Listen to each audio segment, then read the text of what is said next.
to go live. We are now being live streamed. Now, I just need to get back to Zoom so I can start the recording as well, and then we can actually begin.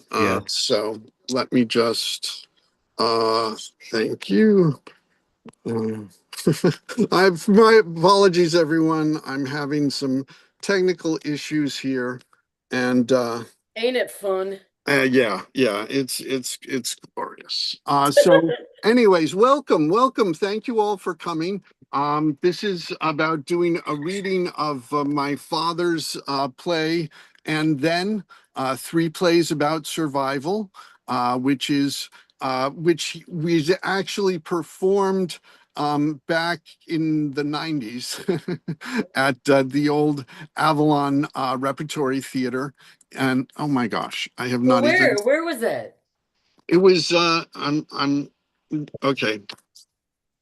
All right. We were live streaming, but I wasn't actually recording it on Zoom. But it was the Avalon Repertory Company. They had a theater up on 105th Street. And it was you know, a lot of people doing different things. That's where I played Herod in Salome, and some other things, and we did this production there, which so thank you. So we're going to do the plays we're reading tonight are the whole name of the evening is And Then, and there are three plays about survival. The first one is The Candy Store, and then The Glorious Fourth, and then The Interview. And I'll do a little sort of just brief intro to that, but we'll just sort of keep going. So, great titles. Yes, Ben. Somebody just texted me they'd like to watch online. Should I forward them the email you sent to me and they click on that link? Yeah. The link with the attendee link, they can do that. Okay. Yeah, I meant to do a better job of letting I'll send her the email you sent me. Okay, thank you. Yeah, thanks. That's great. And there's also it's also on YouTube now, and we're live on YouTube. So thank you very much. Are there any questions before we begin? Are you going to have us announce our characters before we start, or what do you want to? I thought you said announce them all. Yeah, no, let me introduce you all, I guess, at the beginning here, and then we'll get to And Then. So yeah, my apologies for my camera not being great, but I think the sound is better on my phone than it is on my computer. So my backup computer, because my regular computer is not working. So so the first play we're reading is The Candy Store, with Eleanor Rader and Jon Peacock. So if you could introduce yourselves. Yes, hi, I'm Eleanor Rader. And I am Jon L Peacock. Whose face keeps sort of appearing and disappearing. Thank you. He's going to be entering. Okay, yes. And I'm playing Jack in this, and Jack Thompson. And then the second reading we're going to be doing will be The Glorious Fourth, with Ben and Kate and Robert. So if you could introduce yourselves. Lady Kate, you're muted. Kate, you're muted. So I'm Kate Herland. I'm going to be playing Carol. All right. I'm Bennett Pologe, and I'll be Gerry. And I'm Robert MacLachlan, and I'll be playing Sandy. Great.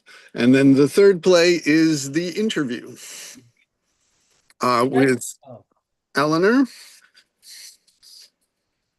You're muted, Eleanor. Muted. I'm Eleanor Elizabeth Forman, playing Inge. All right. And Virginia? Hi, I'm Virginia Hammer, and I'm playing Beth Wilson, the dean of the school, president. Right. And Michael? I'm Mike Lee Gardner, and I'm playing Bradley Laughton. Is that it? Yep. Laughton Bradley. Very cool. Is it Laughton Brad? Is my first name Laughton or my last name Laughton? I think your last name is Laughton. So I'm Bradley Laughton, but I'm known as Laughton. Very good. All right. Not to be Yes. confused with Charles Laughton. Yes, of course. All right, I'm getting off now. Okay, yes, yes. So now we'll let us then let us, as I say, I'm going to be reading some stage directions sort of at the beginning to set it and when people enter, but then it will mostly be just us reading it. So anyways, The Candy Store had its premiere at the Avalon Repertory Theater in January 1993. And this is set in the living room of a lower middle class home, Central New York, 1933. The Candy Store, a warm, dark living room of a lower middle class home in Central New York, 1933. The furniture is eclectic but comfortable. Family photographs and photographs of a village in Greece. It is 8 p.m. A lamp is on. Jimmy enters carrying a small cardboard box. Upstairs, the sound of children running down the hall. In bed now. Both of you. Papa will kiss you when he gets home. No, let her get him down. Why is it so dark? Even if you're sleeping, he'll kiss you, because I tell you he will. You ask in the morning, he always kisses you, both of you. He does, even if you're already sleeping. Now, good night. Good night. There's a pause as she listens a moment and then comes down the stairs and enters the room. She wears a cotton house dress and an apron on it. She is surprised that the lights are on and startled to see Jimmy. Sorry. Oh,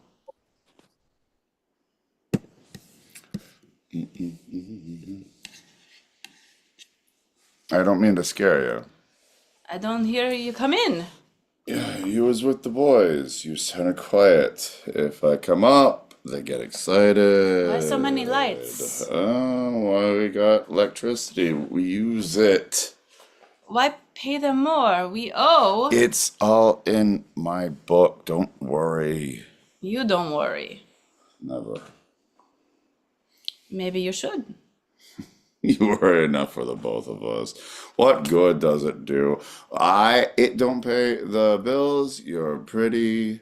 I like to see you. So we owe them a little more. You with the boys? I waited. Let me put it in the oven. Well, in the old country, the sun goes down. It's dark. He gets the cardboard box and holds it out to her. Nuggets, they're different. I was waiting to have one with you. Thank you. What do you think? You use less sugar. It's all right. I like it. Think the boys still up? Oh, sure. Owe them a kiss. I pay my debts. He goes up. After a moment, he returns. 2 minutes ago, they was wide awake. Kids. Did you rest during the day? When I do that, why? You didn't sleep good last night. How you know? I was up too. I hear you sleep. I pretended so you'd sleep. You must have been tired. Now that they stopped, yeah. Anybody in the store? People always in the store. How many? Don't count. How much you take in? It wasn't a great day. How much? I forget. You always know to the penny. Today? I forget. And you made fresh? Sign says fresh. I told you. I didn't make much. What about yesterday's? It's gone. You gave it away. Better than I throw it away. Jimmy. Mama, I never owed nothing. Now you do. Now I do. How long they wait? 10 years I paid everyone on time. The wait. Things could pick up. That's what I've been saying. If they don't, we got nothing. We got ourselves in... We got the boys. I'm sorry I didn't go up when they was awake. You was right. They'd say, Papa, tell a story. So they wouldn't sleep for another hour. If things get better. You heard that song on the radio? Keep your sunny side up. That's what we gotta do. I try. Good. But if things don't get better, Enough. if they don't, you do bankruptcy? I do not. I asked. If I do that, I lose everything anyway. What's the point? Starting over is hard, especially now. We ain't too young anymore. We're smarter, but starting over or bankrupt. How'd I do that? It's such a pretty store. People like it, and they know I make the best candy around. You want another? No. Thank you. How much you do today? $3.53. Counting newspapers? Yeah. Tomorrow will be better. Why? 'Cause I keep my sunny side up. I smile. People come in the store to see me smile. Makes them feel good. Do they buy? What can they? So no more bankruptcy talk. Bankruptcy, it's such a shame. It would be the boys' shame, too. You said college. I still say college. It ain't right away. But I ain't sure. I sure ain't like the people on the lake, the tennis courts, still wearing their white clothes and playing. Ain't you scared? On the boat, I was scared. We had nothing. But we owed nothing. Enough. My head hurts from going over it. After supper, we start with a good night's sleep. So what? Thinking. You're smart. Me too. Nobody thinks good tired. They start to embrace when the doorbell rings. They immediately pull apart. It's late. Don't look like that. We done nothing wrong. Jimmy exits, opens door. Oh, Mr. Thompson, come in. They talk in the hall as Mary runs to the mirror, takes off her apron, and puts the nougats on the table. She exits, taking the apron and the cardboard box. Jimmy enters with Jack Thompson, well-dressed, carrying a briefcase. Mary returns. Evening, Mary. Good evening, Mr. Thompson. We've known each other a long time. I was just telling Jimmy, you're Mary, he's Jimmy, and I'm Jack. Everyone calls us Jimmy and Mary. Everyone calls you Mr. Thompson. Well, not everybody. We do? Well, if that's the way you want it. It's so late, Mr. Thompson. Sorry, I was in Syracuse. I just got back. Fresh today. Nougats. Oh, I love your candy. Good. You made this today. Every day fresh. Even now. The sign says fresh. Sit down, Mr. Thompson. Oh, thank you. You're the only person I know who's still in production. What's your secret? I got no machines. I got no workers. I make candy. Every day. Folks in town know it, appreciate it. You even make it Sunday? Sunday nights, so fresh Monday. People still buy them. Sure they do. Well, not the way they used to. Nothing's the way it used to be. It's nice you're here, Mr. Thompson. How is the missus? Oh, fine, thanks. Coming over, I was trying to remember. You've been here how long? Well, 10 years. Come September. Almost natives. The boys is natives? All the time, and I don't think I've ever been inside before. You're always welcome. I should have said something. Well, I like going by. The yard is always so neat. The flowers are so pretty. Spring, summer, fall. You always have fresh blooms. It would be nice if some of your neighbors kept up their places as well. The yard's mom is doing. The boys help. Well, it's a nice room. Thank you.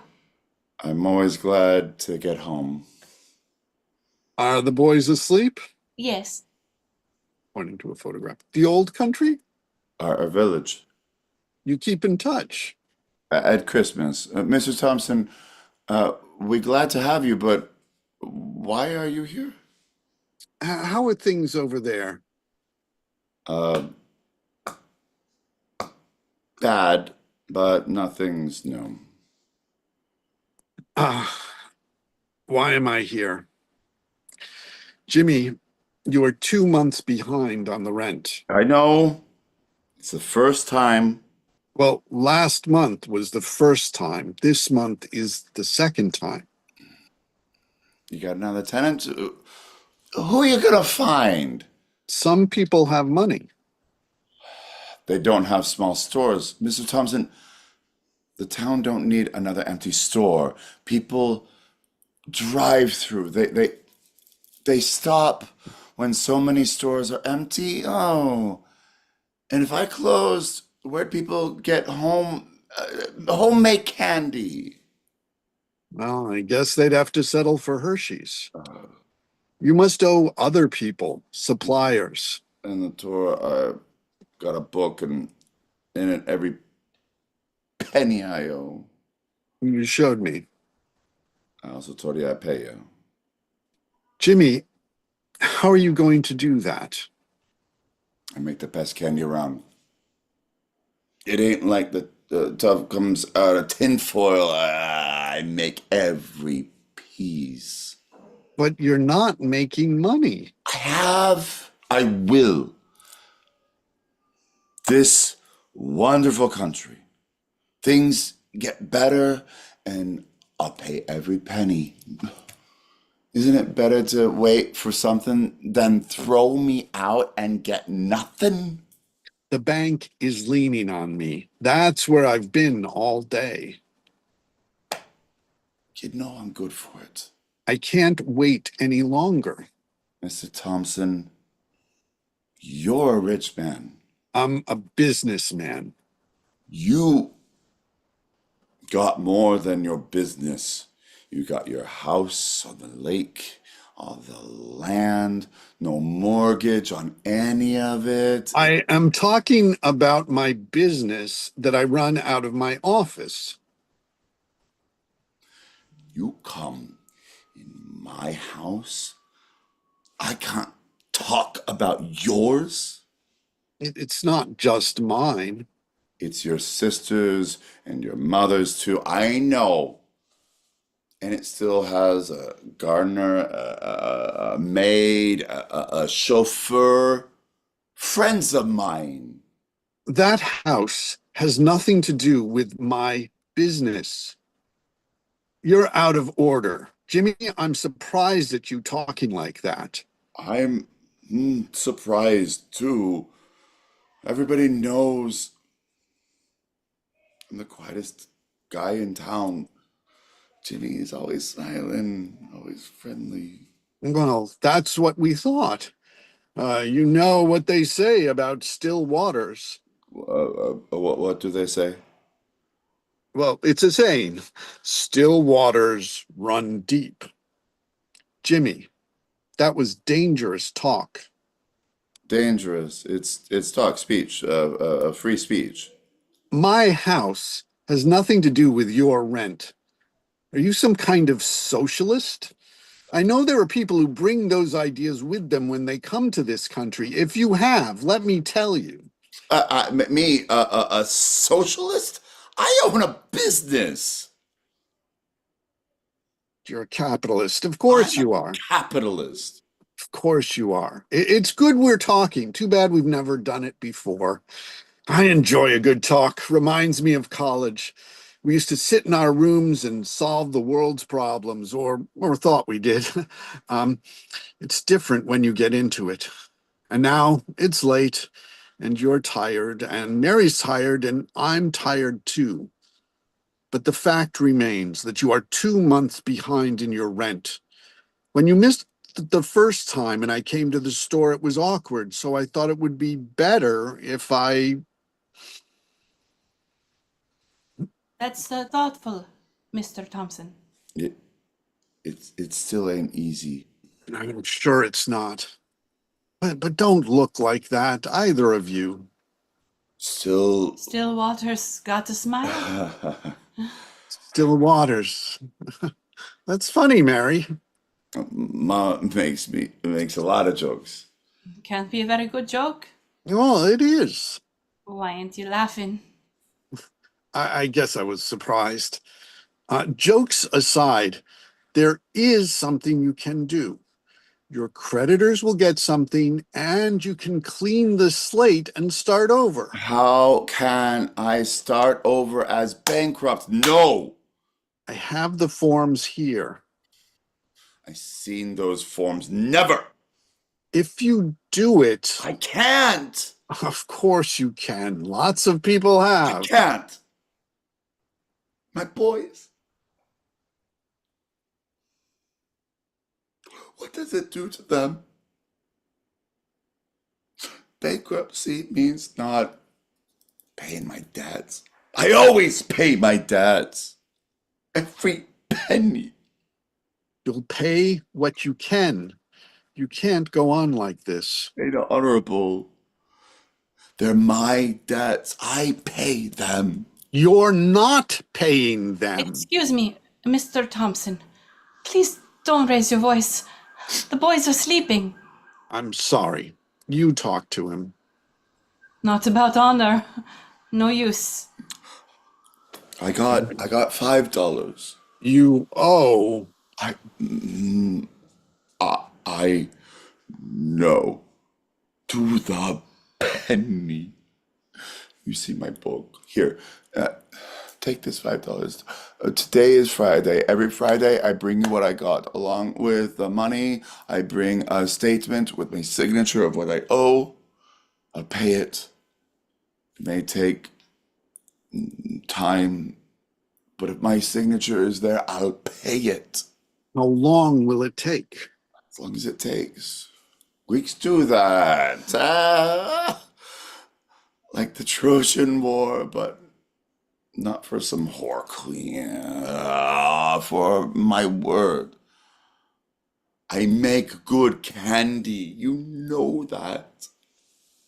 If I agreed, how would you get by? No, it doesn't care. I know it doesn't seem that way, but I care about you and I want to help you find a way to keep going. The boys. If you agree, we'll sleep easy. Not many people doing that these days. We'll get by. Look, I'll write it out. Yeah, okay. It will be paid 100 cents on the dollar. This is a great country. Things gonna get better. Okay. It'll have my signature. It's still good, just like the candy. And you know what? Someday I'm gonna buy that building. Meanwhile, you get money in hand and a good promise. It's not just me. I would have to ask the bank. And don't write that. You tell the bank. Ain't you on the board? It's no good. I'll be paying taxes. I'll be paying rent. I need more than a promise. I'll include interest. How much? Another promise. Jimmy, I see that you are determined to keep the shop. I am. And you won't go through bankruptcy. I can't. Maybe there's another way. Let me think. Yes. In Syracuse, I ran into a man who is doing well, very well. He's a distributor and he needs an outlet here. Suppose you keep the store, keep making your candy, and you add another line. I'll phone him tonight and have him call you tomorrow. You tell me. I don't know the details. You know enough. What's he distribute? There's no more speakeasies. What's it now? Are you saying there was a speakeasy in this town? We all know. We all know that. And we all know it was who was behind it. We don't. I don't do stuff like that. Well, when things were better off, you could avoid stuff like that. Now you can't. I'm offering you, he will offer you a way to keep your store. What's he distribute? It doesn't take state, it doesn't take space, and it doesn't take counter space. What is it? Numbers. No, you say it. What is it? Numbers. Anybody who buys a ticket has as good a chance to win as anybody else. People like that, especially now. They're big prizes and they pay off right away. The hoods selling them are the hoods who sold the booze. I seen those guys. They soon as kill you as look at you. If you give them an outlet, they'll be as nice as pussycats. They got guns. Those guns will see that you stay safe. I'm safe now. You're not. You're losing your store. Numbers is against the law. Taking care of your family, isn't that a law? It ain't honorable. It is necessary. It ain't necessary for you. You talk to him and work it out. It has nothing to do with me. Like the speakeasy. I had nothing to do with that. And that's why I can't do it. I can't lie. Are you saying I'm lying? I know I still talk funny, but I've been 10 years on Main Street. I know what's going on. Sure, you're lying. The way I see it, I am just doing business. And that's what you have to do. It's time you grew up. Coming to this country with nothing. Getting married with nothing. Building a shop and starting to have something.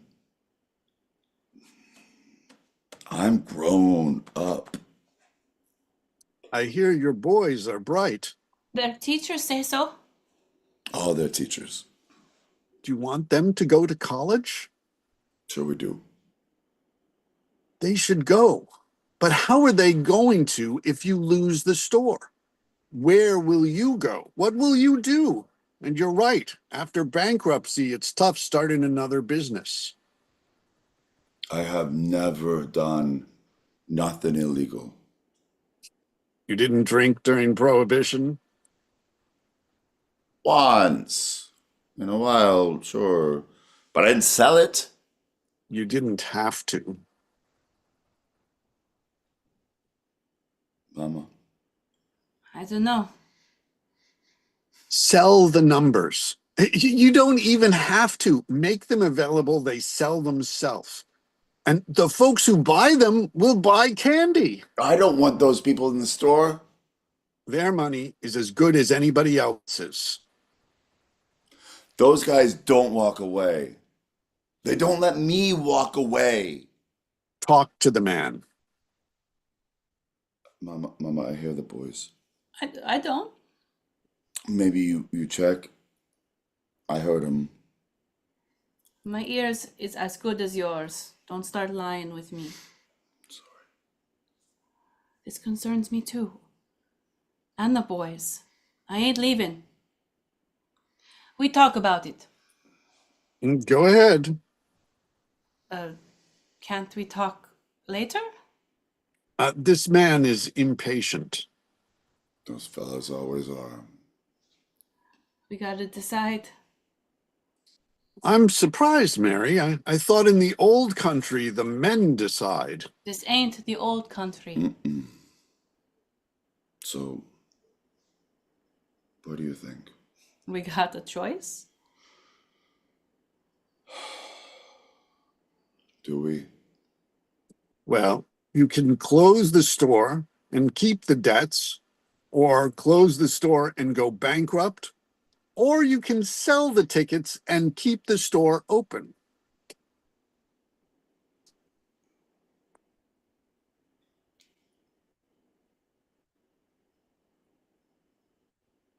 We'll do it.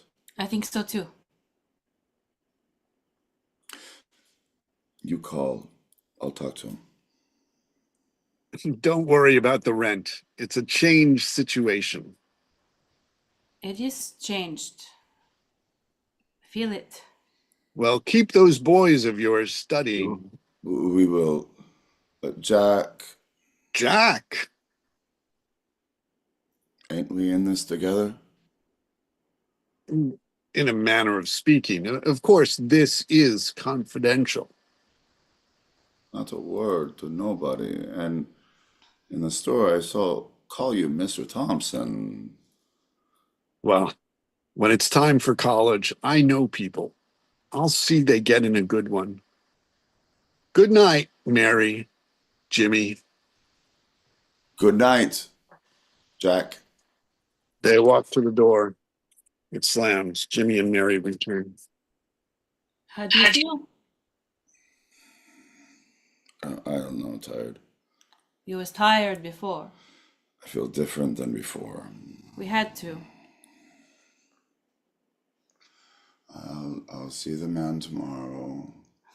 Jimmy, we ain't done nothing yet. Maybe Mama. we did.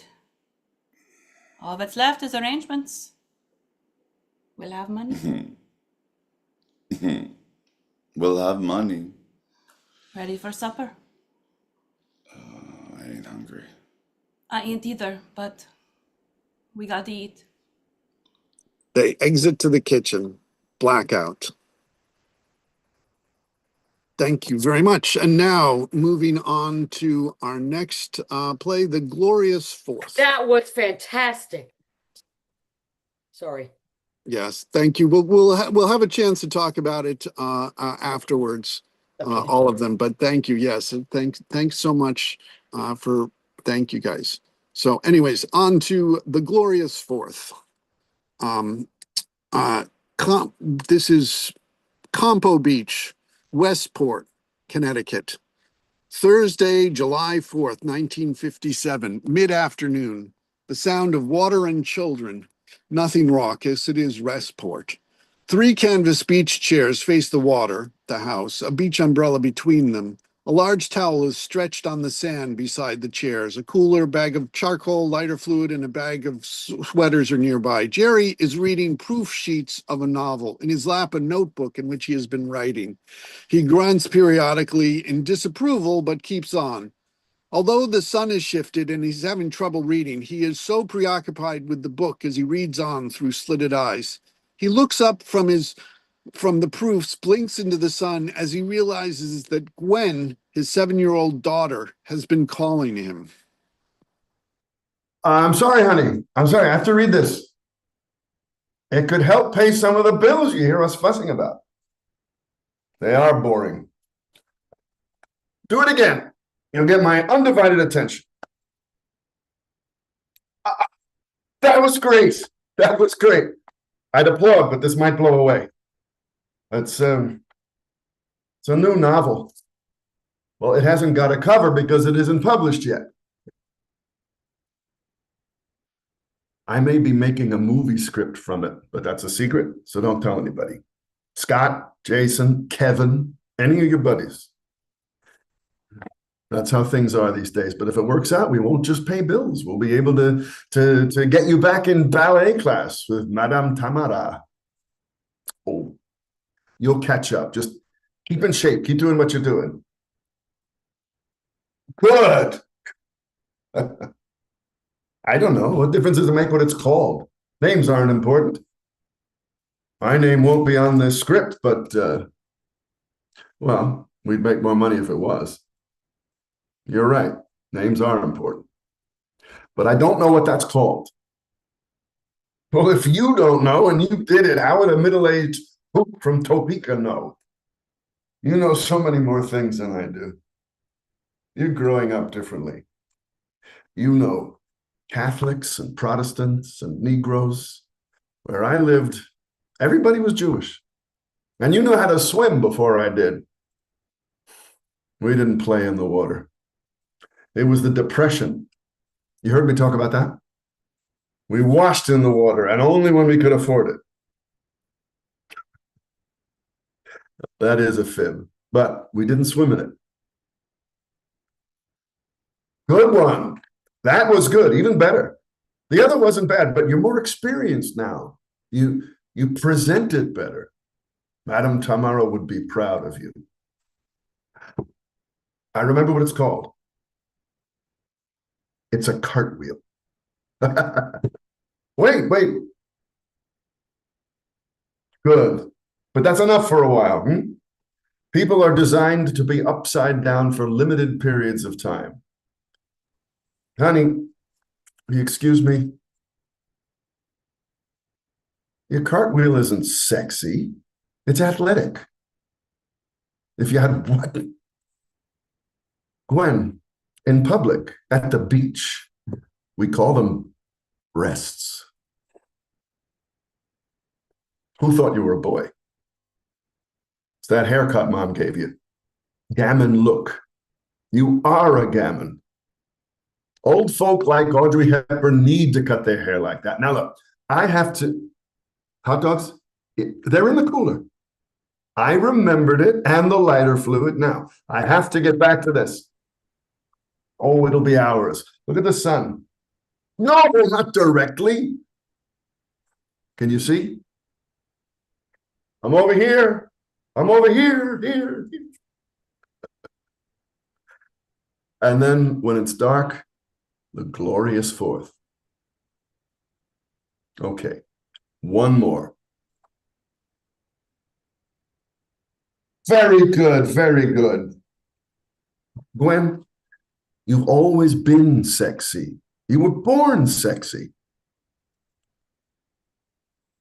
Think I am? Well, thank you. Carol runs up, grabs a towel, and rubs herself down furiously as Gerry resumes his reading. Our child does stunning cartwheels, but she's convinced she is without sex appeal. Just talk to her. Yes. Which? Madison Avenue is all over this beach. You want quality? The shit. This week's shit. Sandy. How come Sandy's a shit? That's right, I haven't seen him lately. Yeah. He was in Washington. He's not a shit, he's a hero. Last week in the deli, he went on about it so long I got the wrong pastrami, remember? You know why he went to Washington? Must have had a subpoena. Why didn't he tell me? He didn't tell you because he didn't have a subpoena. He volunteered. Our Sandy? Volunteered.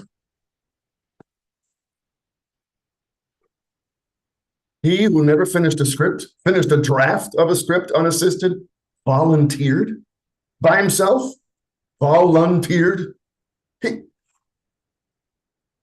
He's a fiery protector of the First Amendment. You're saying that he who won't appear in the same living room with one of them is one of them?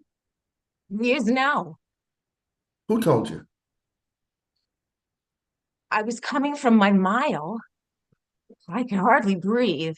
I gotta stop smoking, but Myra told me. I gotta lie down.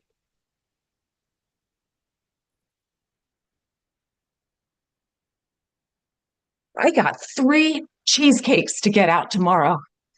I can't do them if I'm upset. and I'll have to do them. They have orders. If I screw up, they won't use me anymore. It's the only job I can find, and well, we Will need you relax? I got a job. We'll be rolling in it. you. Got an under-the-table speculation. This is so terrible. I'm sure they'll love it. If I just don't improve it, we'll be well, not rolling, but we'll have money. Baby, are you crying? I don't know what I'm doing. I do. I'm trying to breathe. Don't ever give me another cigarette. I need my wits. I need my lungs. I need to be calm. Those cheesecakes are going to crack. Put strawberries on them. They don't want strawberries. If I'm not calm, cheesecakes crack. How do they know how I'm feeling? Here, the sun heals everything. Well, like hell it does. Tell me more. Huh? About Sandy. That's it. Maybe Myra's wrong. Facts? Never. Maybe they'll buy your treatment. Yeah. You rest. I'll read Literary Guild's latest.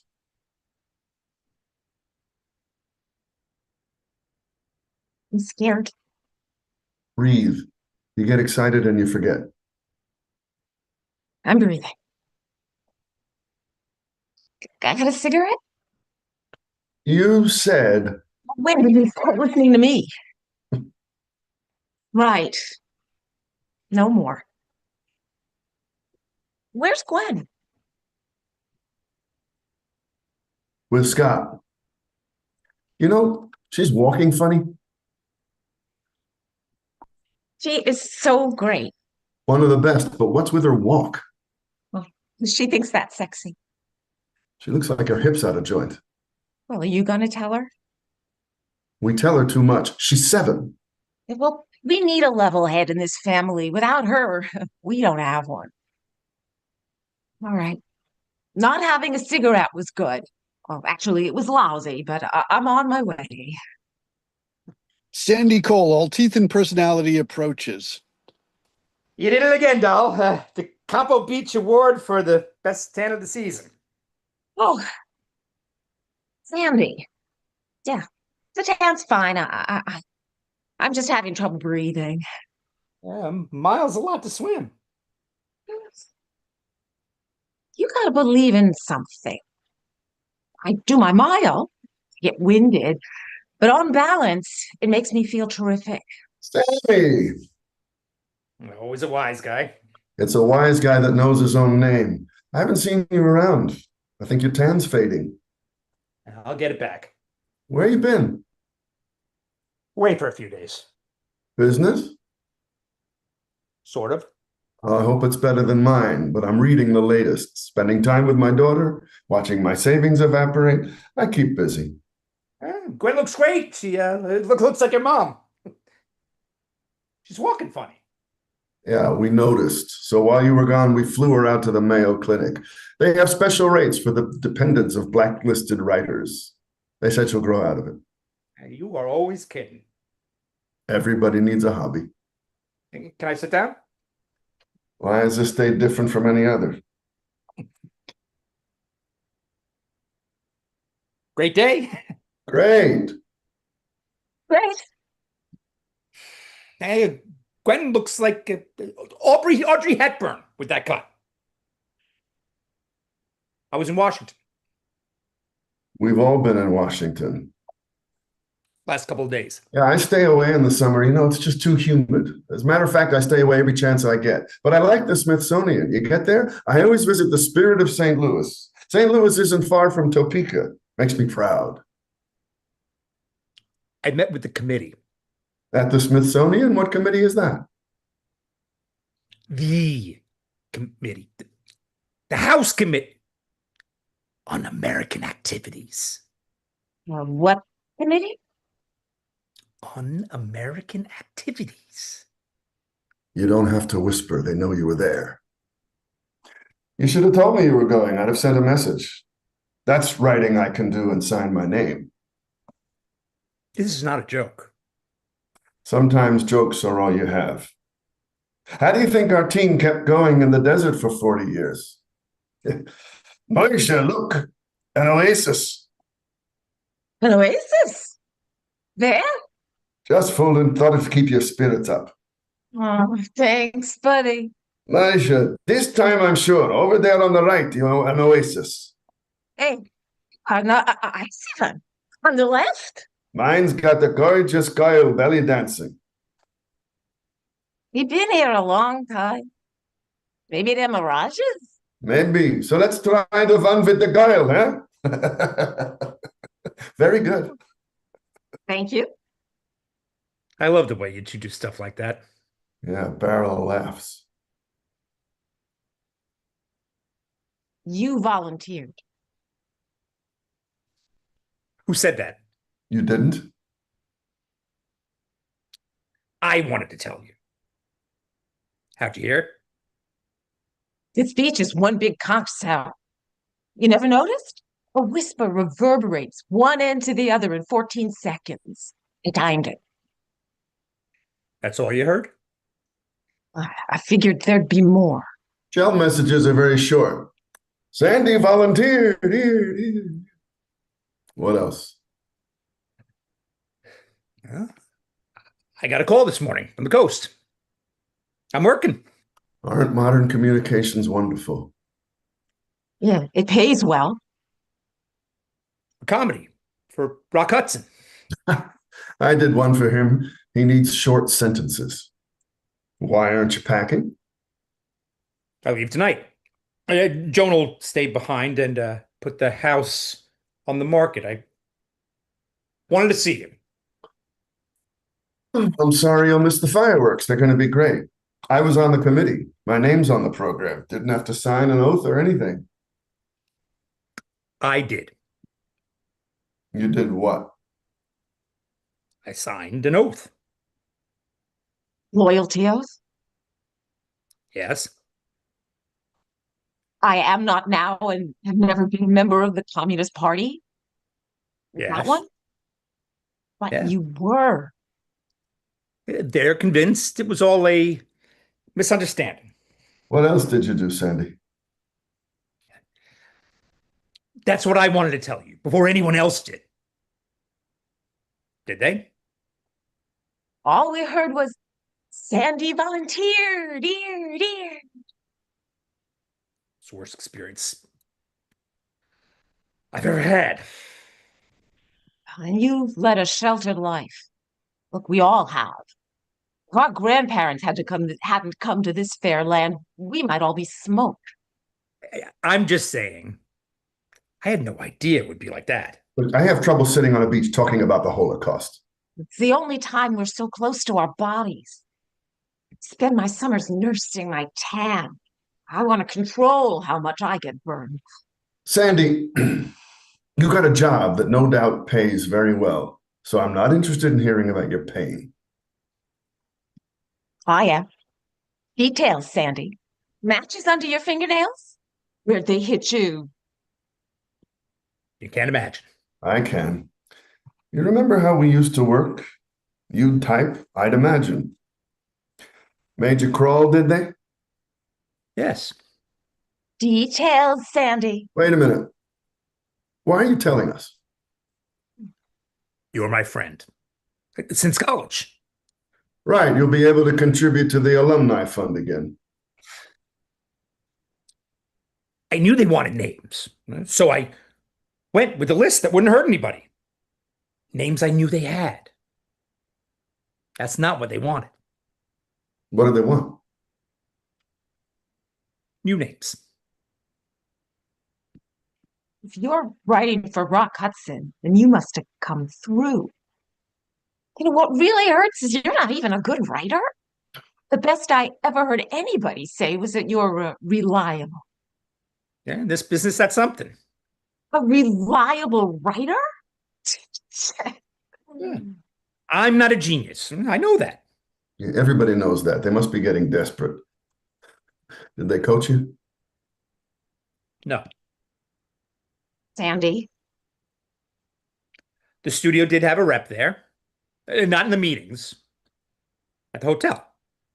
At your hotel? Yes. The studio knew where you were staying? Yes. You've been talking to them? Yes. For how long? I'm not a genius. I'm a writer and a worker who had no work. We were losing the house. I got debts. Oh, you're the one with debts. I knew it was somebody. They squeezed. I had to come up with a name they didn't have. You could have left. My savings are gone. The house is going. I don't know how to do anything else. Show you how to make cheesecakes?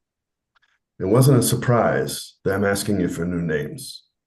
Studio guy must have told you they would. Yes. So you were ready.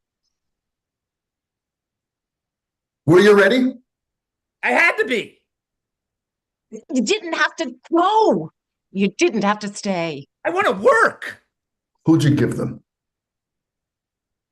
I didn't have to come here. I wanted to be the one to tell you. So tell Samala. I want to hear you say it. I named Charlie. What, Charlie? Charlie Webster. The kid? He was never... Carol picks up a handful of sand and throws it in Sandy's face. I can't see. Oh, make me happy. Tell me you can't breathe.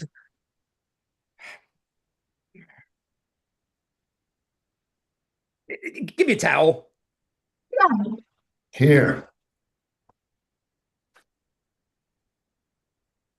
I had to.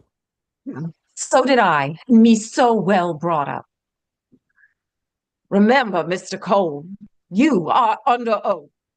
How do you know that about Mr. Webster? No, it's not true. I know it's not. You know it's not. He's a kid. He's a wonderful writer. He hasn't got a political bone in his body. Has not now and never had.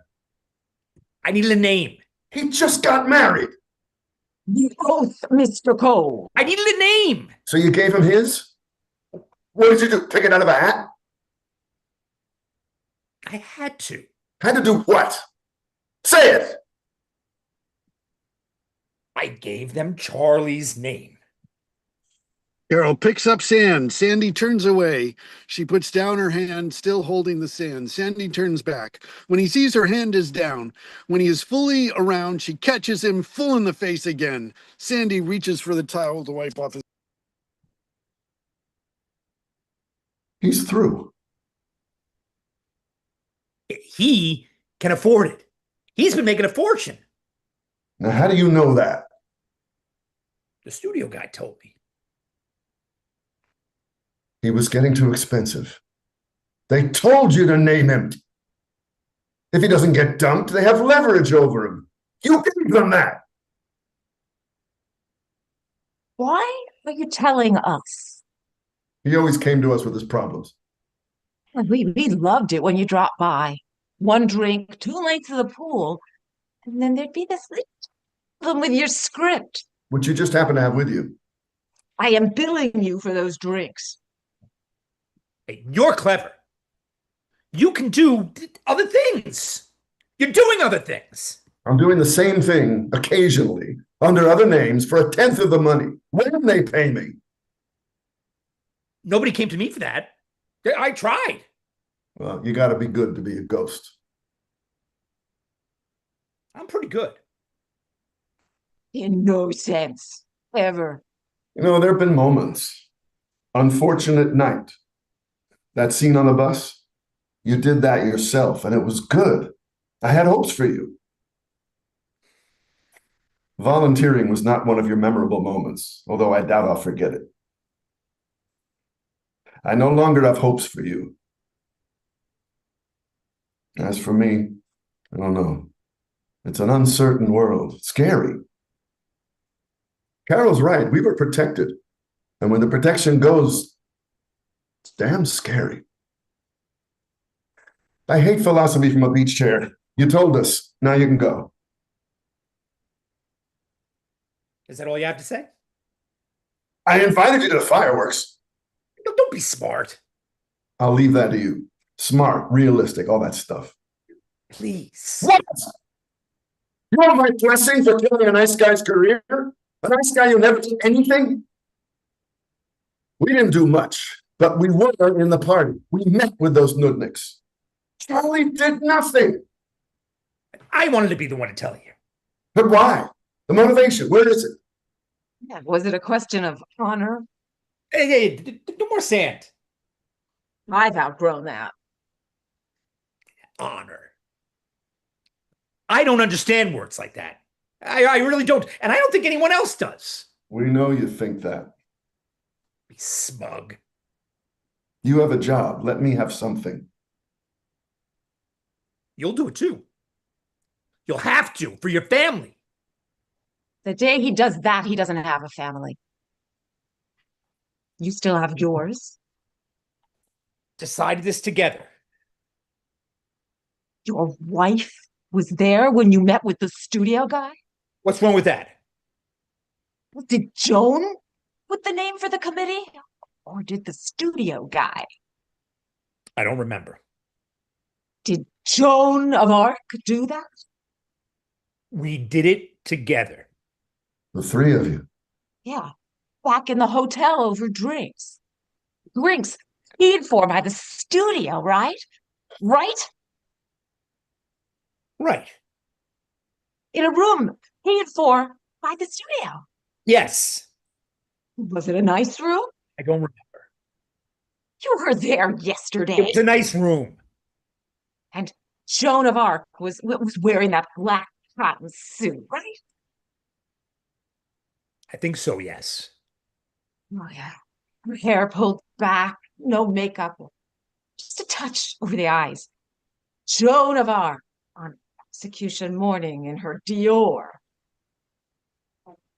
Then I woke up this morning. The sun was shining so beautiful. I decided not to burn after all. I mean, Monsieur l'Inquisiteur, really. She has played the martyr in every living room in Fairfield County. But she'll adjust, right? After all, that's the way of the world, and she is a realist. While she's around, selling the house, tell her not to call. Let this be the first snub she gets. She's been so good at dishing them out. Under no circumstances is she to call. None. If she sees me on the street, on the beach, in the water, she is not to speak. One of these conversations a summer is enough. A mile a day, giving up smoking and makes you fit. But there are limits. You ought to stay for the fireworks. We end with an American flag, 8 feet high, 12 feet across, red, white stripes, white stars on a blue field, then explodes. Pop! And nothing's left. Salesman said it's terrific. Are you still here? You two are angry. And I understand. I know that look. Gerald. You're right, the motivation. I was thinking. Sandy, for your own sake, look, honor's out, but have a little dignity. Gerry. Don't say my name. I don't want to hear it from you. You act like it was still the Depression. The system doesn't work. We have to change it. Times have changed. And the system is working. Look around. You're relics. Things left over from the past. You're what's the word? Anachronisms? Right. You can't even make your own arguments. Now, I'm not as clever as you. And you've always let me know it, okay? I took it because I admired you. You were the best writer I knew, and you helped me. I thought we were friends.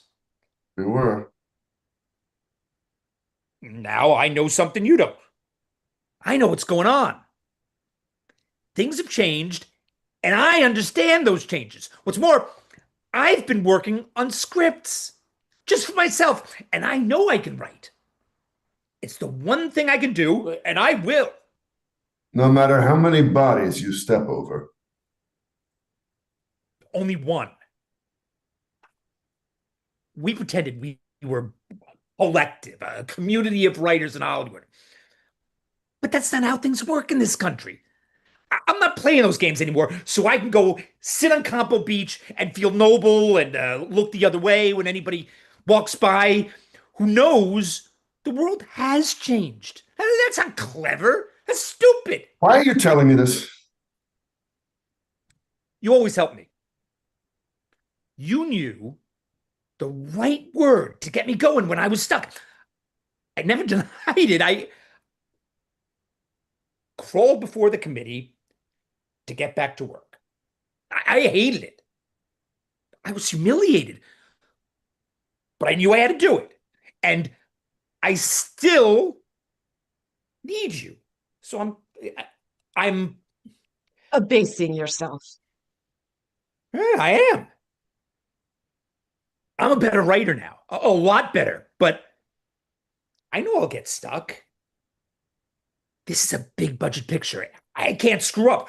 You're the only one I could ever work with, and I want to know that if I get stuck, I can call on you.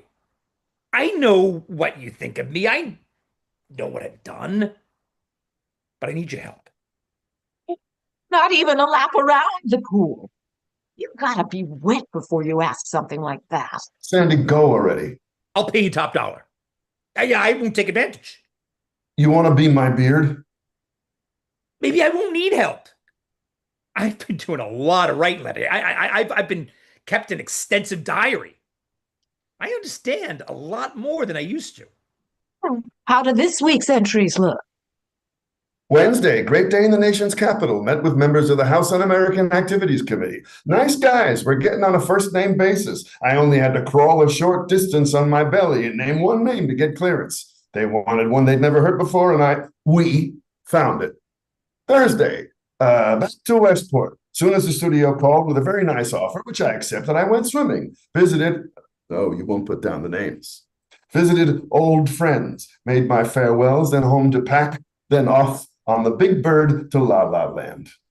How do I get in touch with you? Don't bother. Please. You do it for others. I may have become a whore, but I'm a high-class whore. I choose my customers. The money will be good. I promise. Word of honor. Don't do it for me. Do it for yourself. You need the money. You're a good craftsman. One of the best. You're not writing these days. You're selling your craft. Yeah, sell it to me. This pen's for hire? Yeah, that's me. Don't. You know, a good plumber is a craftsman who cleans anybody's toilet. That's what you're saying? That's exactly what I'm saying. I'll think about it. You won't. If you think of it as cleaning his toilet, it all becomes possible. Think of it any way you want. How do I get in touch with you? You know where I live. You've been there often enough. Honey, put down the sand. No. I don't think I should contact you directly. They may be watching, bugging me. There must be a less direct way. There is. You'll find it. When I do, will you? How much? Say a percentage. I'll pay you 25. The others pay you 10.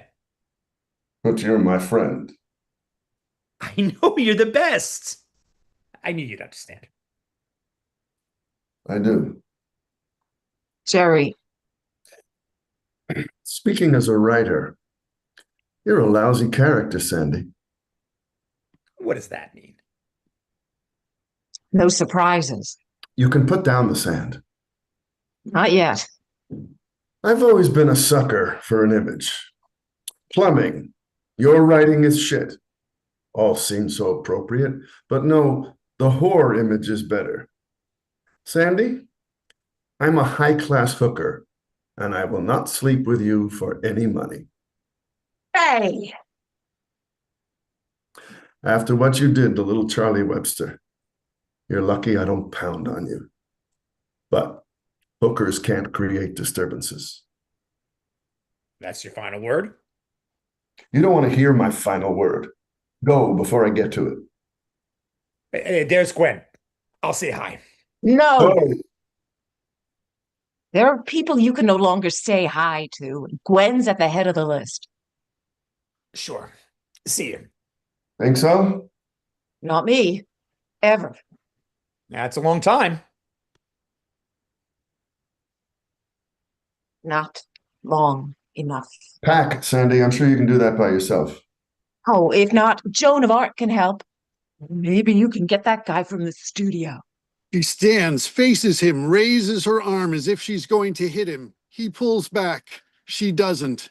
Instead, she holds her hands above her head in invocation and speaks.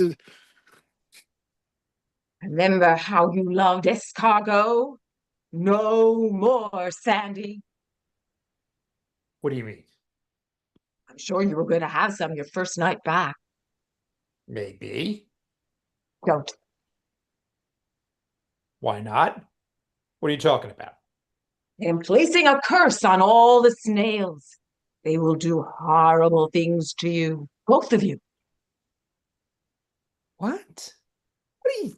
You better believe me. If either of you tries just one, the windpipe, Sandy. You won't be able to breathe. You two. Yeah, it's another bit, right? Try one. You'll see. Yeah. I better go. Yeah.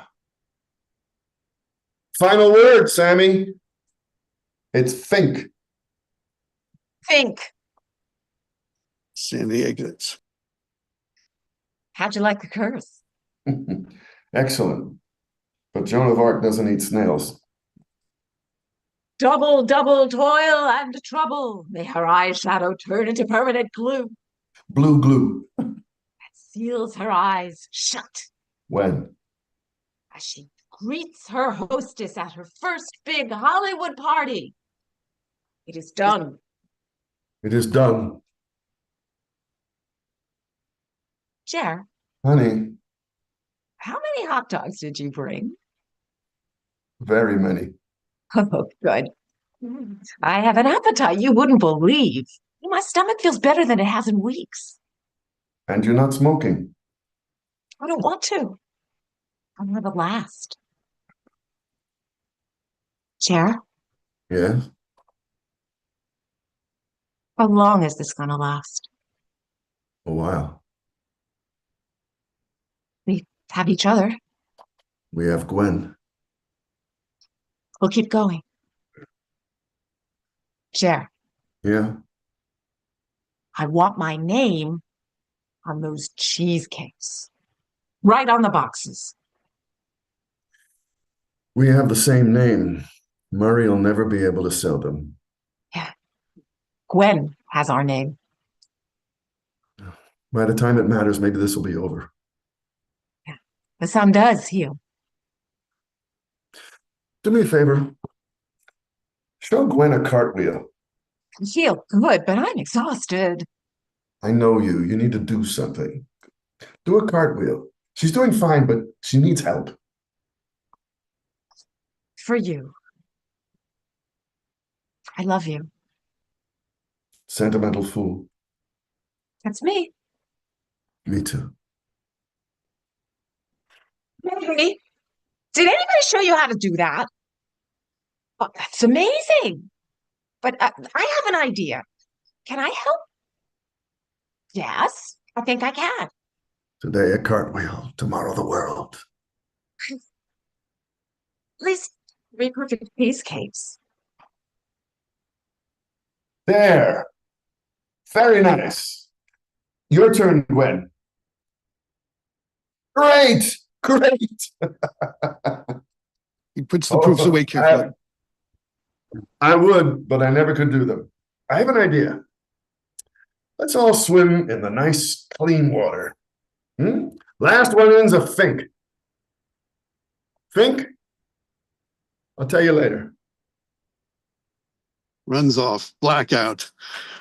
Thank you. Excellent job, everyone. That's so great. I mean, thank you so much. But let's keep on moving along, and then we can talk afterwards. And now the interview. The characters are Beth Wilson, dean of a small private secondary school in rural Massachusetts. She embodies the conservative good taste the school espouses. Inge Morton, more sophisticated in dress and manner. And Laughton Bradley, a businessman. Setting, the dean's office, April 1960. Beth is preparing tea in her light, sunny office when Inge appears at the doorway. Ah, there you are. Here I am. This is the correct time? You're right on time. Thank you for that. You won't believe. Frantic gets here, phone calls. Linda, please hold my calls until after I've seen Miss Morton. Thanks. So this is the first chance I've had to catch my breath. It's fun meeting new people, don't you think? It can be. I hope this is one of those times. Let me take your coat. Oh, that is a lovely dress. I'm trying to make a good impression. So far, so good. I can't find a hanger. Oh, here's one. Oh, we don't usually seek faculty in the middle of the year, but there's been an illness. So I understood from your letter. We had hoped Charles, Mr. Jackson, would be back. His doctor decided he needed a more temperate climate. So we have to move ahead. Would you like tea? That would be very nice. It will be ready in just a moment. Is your room all right? It is elegant. Thank you. Everything there is elegant.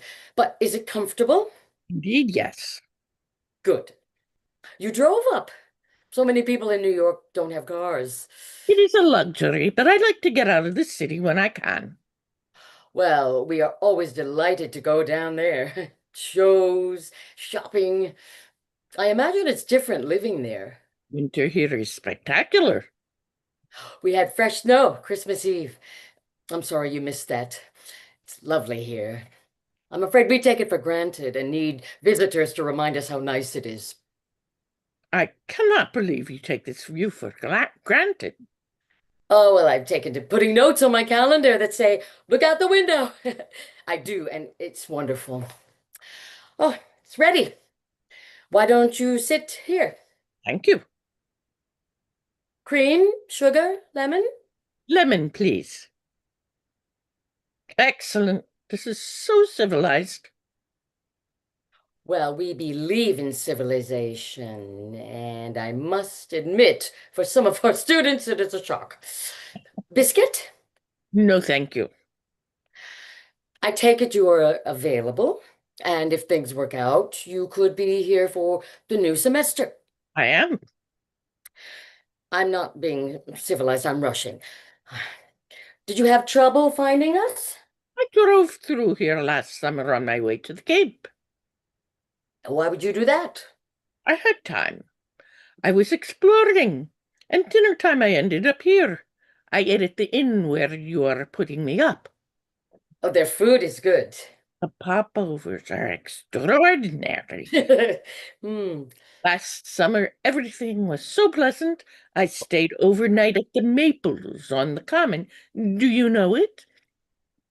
It's very well spoken of. One thing puzzled me. All their trees are sycamores. Maples is their name. I like to think I'm clever, but I never thought of that. I walked to the lake and around the town and was struck by how quiet it was. You do not know what that means to someone who started the day in Manhattan. As I walked, I thought, what a nice place this must be in which to live. I went on the Cape, and when I returned to the city, I discovered my job had been eliminated. They did a consolidation at the school. That was a shock. I should imagine. I had not taught there long, so had no seniority. But I thought the job was mine. I enjoyed it. They seemed happy with me. This year I have been substituting. I miss having my own classroom, my own students. When I saw your ad, I applied. I arrived just early enough to make another tour and found the town just as I remembered, except with snow. I think that may be even nicer. It's a lovely town in a lovely area, but not so idyllic as it appears.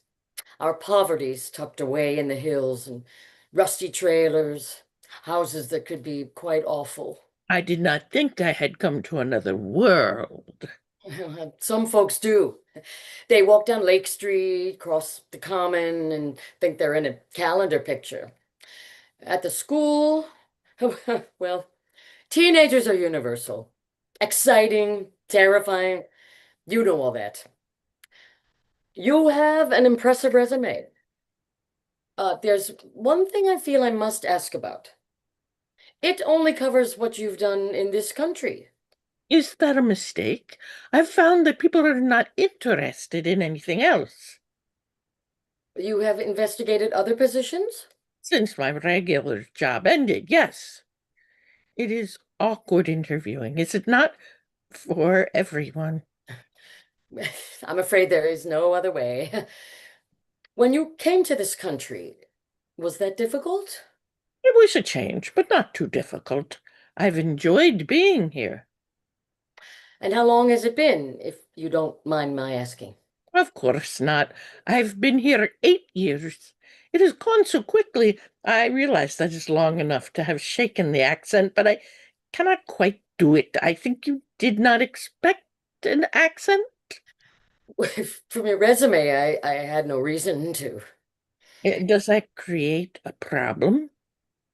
You are a citizen? For 2 years. More tea? This is fine, thank you. You have a number of languages. That should have been a clue. So few Native Americans do. Yet you teach math. I prefer math, but I can do French, Spanish, and German. I have some Russian, but I'm not confident in Russian. I was a translator at the UN, you know that. They were happy with you. I was happy there, but one feels isolated in that huge glass building, and I grew tired speaking other people's words. I missed working with young people, so I earned a degree evenings and started teaching. I had tough kids. I liked them. With some, I made a difference. The certainty of math appealed to them. Something else might open up for me in the city system, but now I think that I am half out of it. I have been thinking about leaving. In the system, there's never enough time and never enough supplies or new enough books. It is hard teaching in a way one feels good about. I'm sure you have problems here. Well, we certainly have more resources, and the ratio of faculty to students is better. Being private, we can be selective in the students we accept, and our board is supportive. But like the town, the school is not quite as ideal as it looks. We don't get everything we want, but if you were to join us, I expect you'd find more support than you had. There's a different, well, comfort level here, which creates its own problems. You read my file. I work hard. I want an even playing field. I love that expression. So much effort in the city schools goes into survival, the students, the teachers also. Coming to this country when you did, you must have survived a great deal. I suppose I have.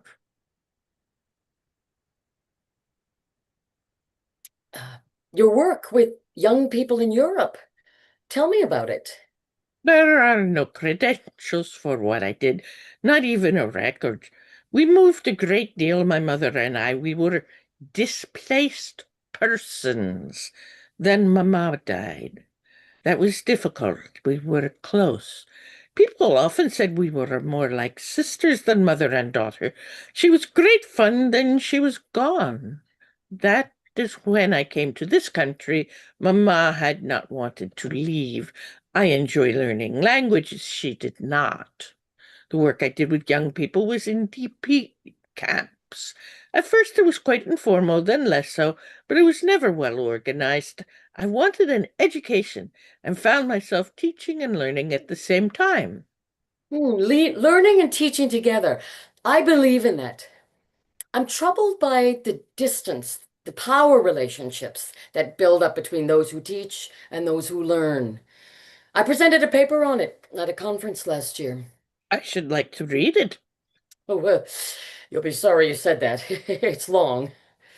Power relationships. Yes, so often it does come down to that. Like this. Oh, I beg your pardon? You and I, now, you have power over the job I want. Oh, I hate to think of it like that. Anyway, this is just one part of the process. You belong here. That is your desk. This is your office. That is your view. I have nothing. Oh, you have a great deal of experience. All those languages and fine recommendations. That is not a job. Oh, it will be, if not here, somewhere else. You're poised. You present yourself well. Do I? Oh, you must know that. Believe me, I do not. At times like this, I'm aware that I do not quite fit in this country. I've enjoyed holding on to my accent, dressing a little differently, being European. I wonder if it would not be more marketable, as they say, if I looked and sounded more like others. Well, many schools want faculty who are special. Do you? We have a tradition of respect for uniqueness. If you don't mind, what did you do after the camps? I worked for the American Army as a translator. I have recommendations from them. I can send them to you. There are plenty of fine recommendations here. It was while working with the Army that I heard about the UN job. That is everything I can think of. Now, what can I tell you about the school or the job? Your letter was thorough. The catalog was helpful. I'm sorry you're not in session so I could observe classes and meet students. I've interviewed other places and I have more interviews scheduled. The responses have been encouraging, but they are all for next year. The idea of starting right away is appealing, and I do not know how to explain it. Perhaps I have. I like this place summer and winter. Fall is the best. I would like to see that. I cannot help thinking how fortunate students are growing up in this environment. Did you grow up here? My husband did. As for the salary range, is that acceptable? I'm afraid it's the best we can do. It is fine. I try to imagine what it would have been like growing up in this country.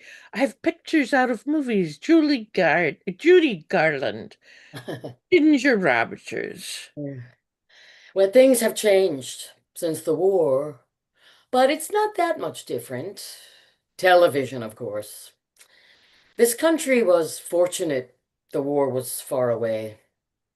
Only those in the service really experienced it. Business was good. Jobs were plentiful. Was that your experience? No. Were you not here? I didn't grow up in this country. Canada. I love Montreal. I was in England. You're English? I lived there. I seem to be asking the questions. I'm sorry. But that's fine. I think the best interviews are just conversations. I am curious, where were you born? I was born in Vienna. And how long have you been in this country? Another question, I'm sorry. Um, uh, I cannot believe. No, sorry. And sorry. I've been here 14 years. I cannot believe in 6 years I will sound like you. But you said you didn't want to. I had read about America's melting pot. So when I arrived, that's what I did. If you were to teach here, You do not like to talk about Europe. I don't mind. It doesn't often come up. Because you have no accent. Perhaps it is time I got rid of mine. Do you think I could? It's a matter of making up your mind. Like quitting smoking. I did that, so maybe I could. Austria is lovely. When did you leave? I was young. Before the Anschluss? It was soon after. Wir soll in Deutsch sprechen. I prefer English. You are so American, so New England. Well, my husband's from here. My children were born here. I suppose it's contagious. Things have to move on quickly, so you'll be hearing from us in a few days. The Anschluss must have been difficult. Oh, that was so long ago. You must remember. It was difficult. All at once, there were soldiers everywhere. For me, it was the rations. Mamma and I got to the west just ahead of them. She put dirt on our faces and dressed us in old clothes so they would leave us alone. In those situations, I do not think dirt makes much difference, but nothing happened. A great deal happened, but not that. I realize it is improper to ask, but if you are Jewish, would that affect my chance for a job? Oh, I'm also professional. It's very odd that we got into this, although when I heard you speak, I thought it might become complicated. I started out so well, the charming cosmopolitan. Now I'm doing it all wrong. I will be fair. I don't mind talking about Austria. I just haven't. I haven't even thought about it in a long time. Now I am. The day after the soldiers came, my teacher read a list of the children in our class who were to sit separately. That's when I learned my father was Jewish.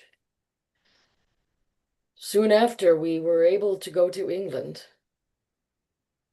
I was 12. 1938. I was 12 too. I've upset you. I can go now. No, you're a strong candidate. Oh, still warm. More tea? Thank you. It is very good. I learned to make tea properly. Properly! In England. I'm remembering things I haven't remembered in a long time. I too usually do not remember. Yes. Papa was an architect. I was bookish, and words often confused me. I'd read about the war machine.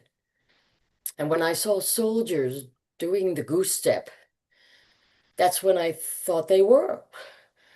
And Papa said, they aren't a machine.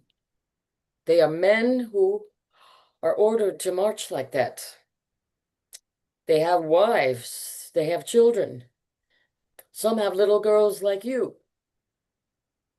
I remember thinking somewhere there's a girl my age who is a Nazi. because her father's a Nazi. The way I am a Jewish girl because my father's a Jew. Where I lived, a small town in the east, there was no war machine. Children and old people did calisthenics in the square in the morning and wore uniforms and marched. Mama and I did too. We had to. She thought it silly, so did I. Did all your family get out? No. I'm sorry. I know it was more than silly elsewhere, but in our town, that's what it was. I did nothing. It seems no one did. I was a girl, the same as you. I could have been useful here and I would have enjoyed it. I shall send a letter saying I've decided to stay in New York. I'll do what's best for the school. If the dean is uncomfortable with the teacher, it is not good for the school. Oh, people assume, as you did, I was born here. They also assume I am a Methodist, as my husband and children are. Unless there's another invasion, they will continue to assume that. I'm not invading. I only want to teach. Maybe it would be good for your students to know someone with an accent. That is one thing about New York. You are continually reminded how different people can be. You never mentioned your father. I barely knew him. He died during the war. Mama had not heard from him for years. We got an army allotment, and that was it. I think if he had not gone in the army, they would have separated. When I worked for the U.S. Army, I attempted to find out about him. Many records were destroyed, perhaps on purpose. He may have been involved in bad things. He was places where they happened. He was, I was not. I could be useful here. I'm a good math teacher, and there are the languages. It says history, too. How do you explain the war? Hitler was mad. His race theory untenable. But Germany was exploited after the First War. The collapse, the inflation, created a breeding ground for extremism left and right. It explains, it does not excuse. That's a very good answer. It is the truth. I'm often confused about what is true. Maybe everything I have said is false. There are no records. It has been over 15 years. I see there is no way to convince you. You have a handsome family. Bill's a lawyer. Arthur's 4. Willie's almost 2.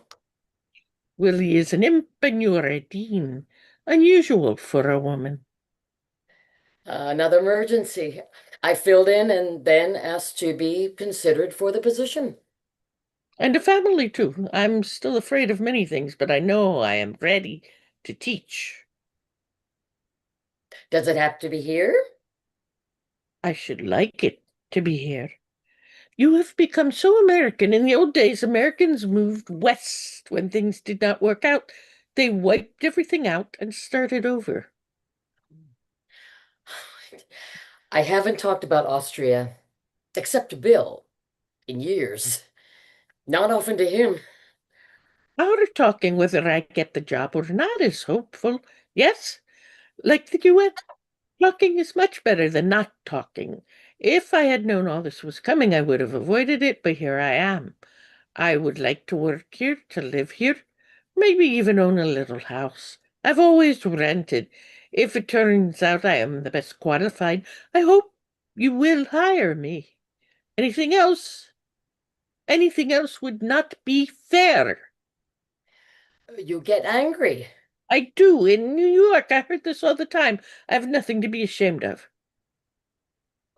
But there are so many Jews in New York.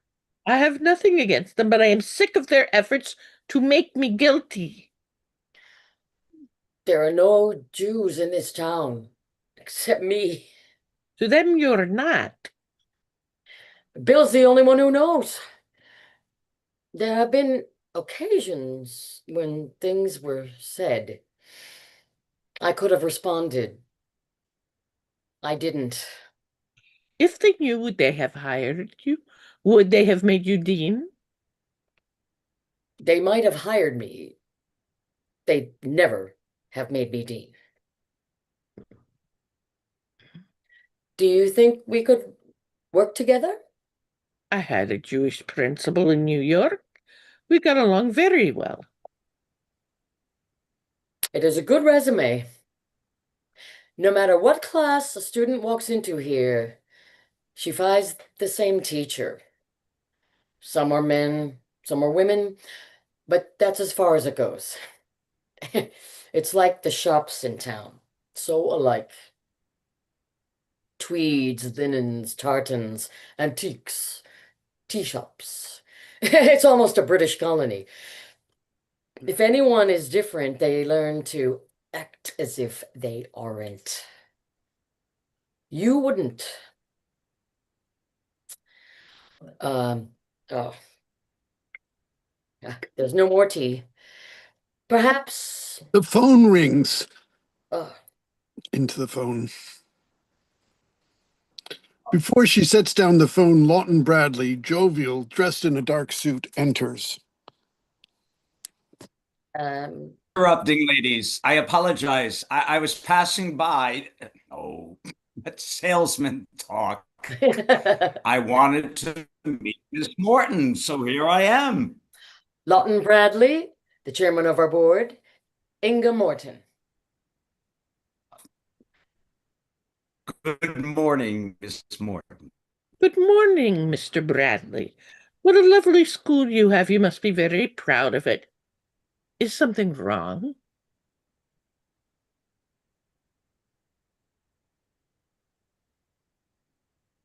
You're not American. I wasn't born here. I am a citizen. Oh, well, isn't that interesting? It means I chose to be here. That's right. I had no choice. I looked around and here I was.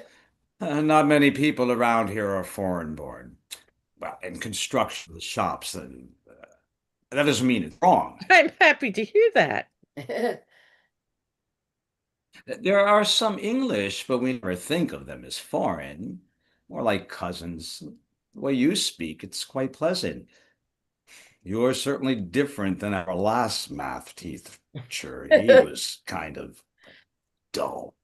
Our girls tend to have trouble with math. I don't think he helps. I do find math exciting, and a good number of my students have learned to share my enthusiasm. Not all, but a good number. Well, there's not enthusiasm in math here. Charles was competent and did well with those already interested, but no, not enthusiasm.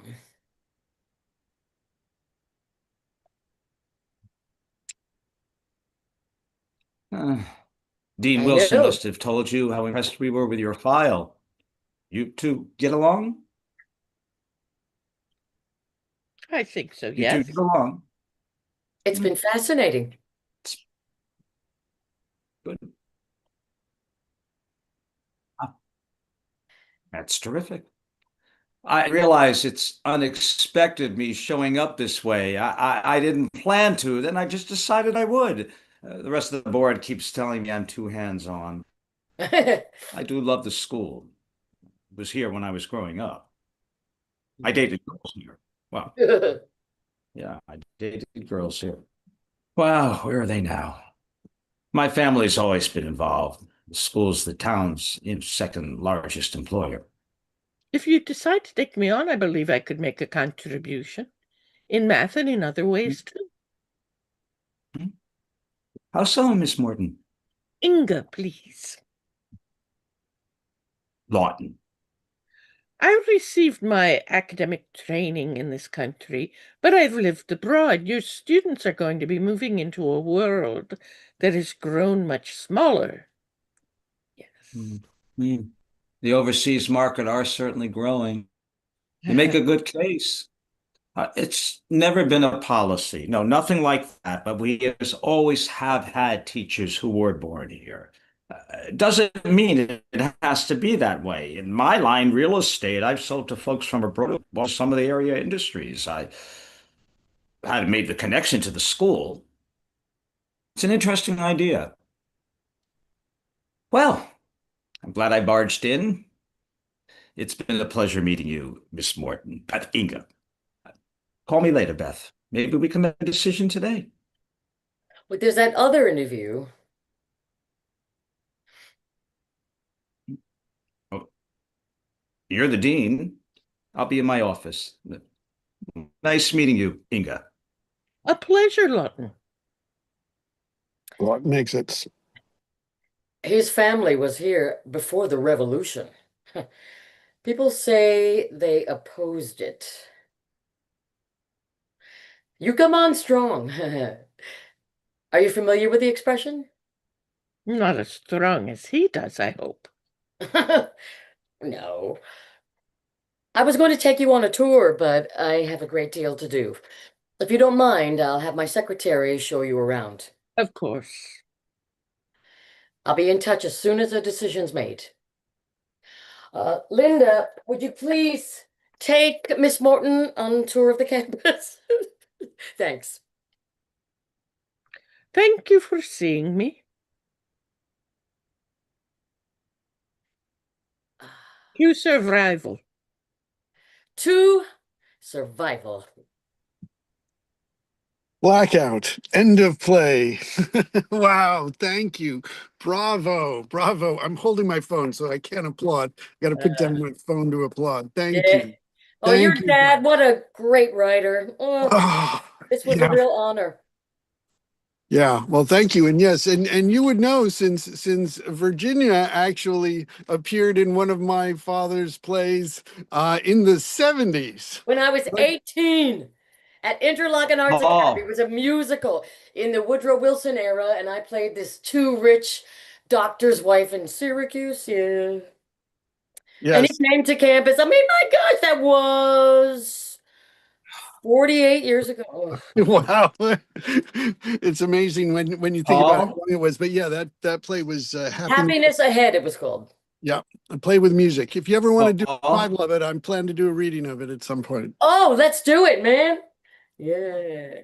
Great job. Thank you Oh, so much. Yes, Michael, what you got? I want to personally, I'm having a very unstable computer connection all night long, and these plays were so good, and I'm really sorry if I don't know what happened if our It was okay. There was a I was few. having a couple PDF. I was a little slow once in a while, but There was just a few little bumps, Mike. It wasn't bad. Oh, because was it was okay. driving me It nuts. was And fine. these plays, all They three are of so these good, Paul. plays are so good. You've got to get them now. Yeah. Good. And We need the money. We need to raise money. all three of them. Oh, And yeah. they work just this way. They work beautifully. But at least they're up on YouTube now, yeah, with good people in it. Yes, really, Yes. really such a good thing. I mean, and it's like a third of a Yes, there you century go. ago that I directed these when we did them up at Avalon Repertory Theater, which ended up being like the last production as that company closed. Oh, So wow. 3 plays about survival and then the company Yeah. doesn't survive. I thought I never heard of Really that good group. plays. Western Paul, Fifth. Wow. Yeah, May I- but it may was I- Your father is So really. you were like a some 34-year-old I didn't- director then, Paul. yeah. Paul, Some of them and, felt I throw something in? biographical. Paul, Yes. are we still? Do you want? us Yeah, to we're be still recording? live. Yeah, we're still live streaming and recording. If anybody has any other sorts of Yeah, things, I do. they would like to say When before well, maybe we can stop after this of the live stream, but I just wanted to say it was an honor and a pleasure to at least virtually meet your father and have a little bit of work with him on a previous reading of one of his full lengths. And Robert was such a beautiful person, and so it was great to read and also hear more of his works that I hadn't seen before. Yeah, I remember that was in Brooklyn about what, 10 years ago or something, right? Yes. On the Yeah. car. Yes. Is Yeah. our audience member allowed to speak? I believe I've allowed the audience members to speak. I think some of them the person who's here is if you have anything to say, you're welcome to speak. Kitty said that she liked it very much, but she had to go. So I know, but sorry. So thank you. Anybody else have any sort of final thoughts? And John, I just want to say, I know my father, he had such a great time. He was so happy to do that and really, really loved doing the reading with you guys. So Honor and a pleasure, really. Such a beautiful sense of social justice, your father. And a lot of range in the different ways he wrote about it and different time periods. yeah, because that was really one of the things that he was really interested in, was looking at how these stories sort of work out and like the difficulties that we have in every sort of thing. And it's sort of, in some ways, there's so much of it that, it's really still resonates in a lot of ways, He's a real Arthur Miller type, I would say. You talk about the social justice thing, but as I was reading the play this week, at the end of I had a very busy week, and at the end of the day, I'd read it over a beer. I noticed each time, just like reading good Shakespeare, it's like there's more stuff that I found I wanted to play, more layers, more. And that's a funny moment too, and you could play that. Oh, that's interesting. Oh, and his thought could be that, and I don't get that with every script. But that was really, thank him. Yes. Okay. Well, Thank you for having us. yes, thank you. Good to see you all so guys. much. It's Bye, nice great. to It's see great you. Are you to still see you. doing It's that like play to readings with them. friends group? We haven't been doing it regularly, but we're still doing it. Yeah. Yes. Yeah. And I'm talking with someone. It might be coming up soonish, like in the next month. Oh, I'm excellent. interested. Cool. And we always have Shakespeare stuff. So you guys are always Always. welcome whenever we want. Thank Do you. you want Take to do care. anything?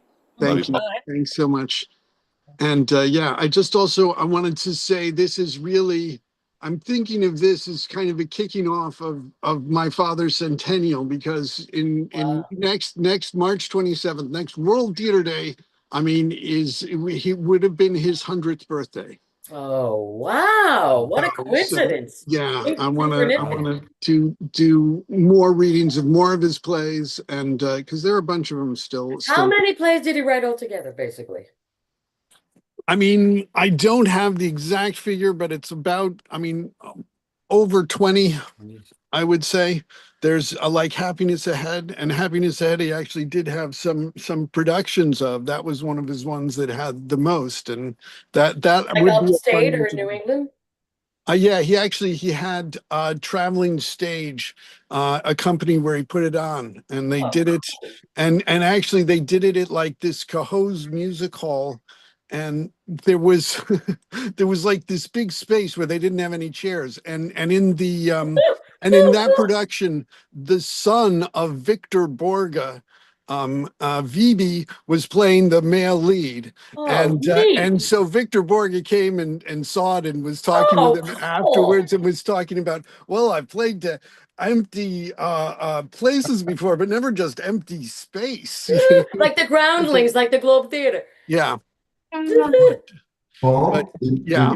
Did you So like dad? mostly 1X or whatever happened? No, Full length just, I mean, they're sort of basically two things, and they're done well. Like, and then this is like 3 1 acts, and also Players, which, if in some of the other emails I've sent, and I'll also send out in a link, was like the last production that was done of his work before he passed away, and they recorded it. And what was really great was at the end of the recording, he said a few words afterwards, and it was just so much about how much he loved being a part of theater, and that theater was such an important thing, an important part of his life. So it was great to see that. And that Players is also sort of 3 1 acts, I mean, related to the theater. But I mean, but also one of the things that I really like about doing the readings of these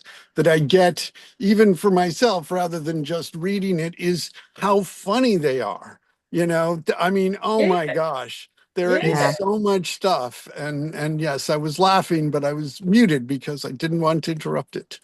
But Oh, you should not mute it. It's good energy, or whatever. yeah. Well, unfortunately, it would be if it was really like doing it in person, if we can do an in-person reading, maybe that would be fun. But Yeah. you can And actually film it, laugh and Kevin. it doesn't disrupt it. What did you find funny about ours?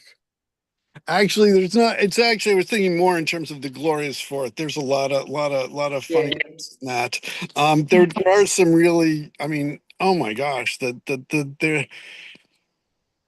there's just a lot in all of these plays, and it's really great seeing them because it's like, as I say, I'd done them a third of a century ago and hadn't been familiar. Yeah, I And, didn't you know, understand why you A were lot of laughing subtle. when we were doing it, Virginia. But I didn't understand what your laughing was about. What? You were Oh, well. Anyways, so does anybody have any final words before I end the live stream, because we are still live streaming? No, I guess that's it. Okay, now if I can figure out